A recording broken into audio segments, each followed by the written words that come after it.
Hello and thank you for stopping by. This is Spider Fighter for the Atari 2600, released by Activision in 1982. This is a bottom-up shooter where the object of the game is to protect an orchard that contains fruit from a bunch of spiders. I'm playing this footage from a cartridge on a Retron 77. I have to say, I never played this game when I was young, and as an adult trying it for the first time, I have to say it moves really fast and is a little hard to follow at first. I get that this is like a lot of the 2600 shooters. You have some sort of a ship or a movable object on the bottom of the screen, and you move it back and forth to shoot at items that are moving around the upper part of the screen. That makes sense. This actually feels like a cross between a few different games, maybe. It's certainly a little bit like Space Invaders, but I guess maybe it's a little closer to Centipede, or Millipede, really. It definitely feels fast like Centipede does. This one is interesting to me, but it is kind of difficult. There are two difficulty settings of the game, and the settings change how you interact with your fire. The normal setting allows you to guide your shots as they rise, so you can swerve your shots into spiders. Maybe this isn't the most physically appropriate way that a shot would move, but I do think it's a fair trade-off considering how tough the game is. Seriously, the spiders jump all over the place, and they come all the way down to the ground and they do it really fast. I find myself running away in this game far more than I think I would a similar game. It's a bit of a chore to try and manipulate yourself underneath a spider sometimes to get a good shot, and when you do shoot, the spiders move, so yeah, I'm okay with leaving this one on normal. However, the other difficulty setting is different, and it makes it so you can't control your shots after you fire.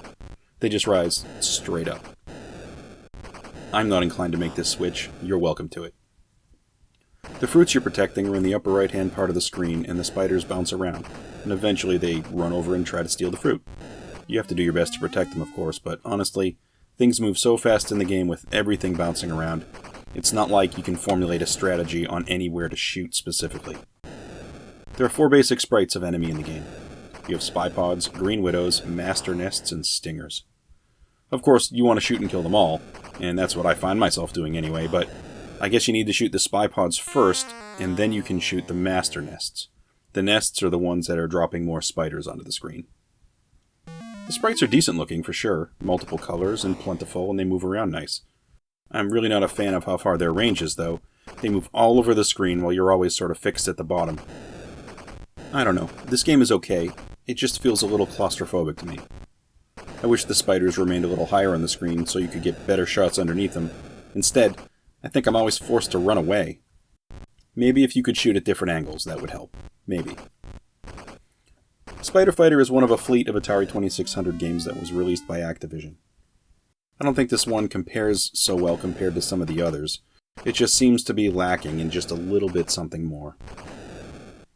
I mean, it's okay to pop in for a few games, like a lot of Atari games, but it isn't something I would drop in for any real length of time.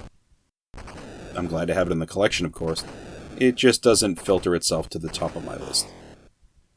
Spider Fighter was also part of the Activision patch program. If you scored a total of 40,000 points and took a picture of your screen, back then it was probably with the Polaroid, you could mail your photo in and declare your accomplishment, and basically they would mail you a Spider Fighter patch that you could sew onto a jacket or just, I don't know, collect in a drawer maybe. I got a picture of one of these online, and this one's not that bad looking. There are some other ones that are nicer, but this one's okay. I haven't personally started a collection of these patches yet. They seem to fetch collector prices online, and that doesn't do much for me. I'm actually kind of surprised no one started to reprint them for fans. It seems like there could be a market out there. Anyway, that's all I have for Spider Fighter. Thanks for taking a few minutes to give this one a look. I'll catch you next time.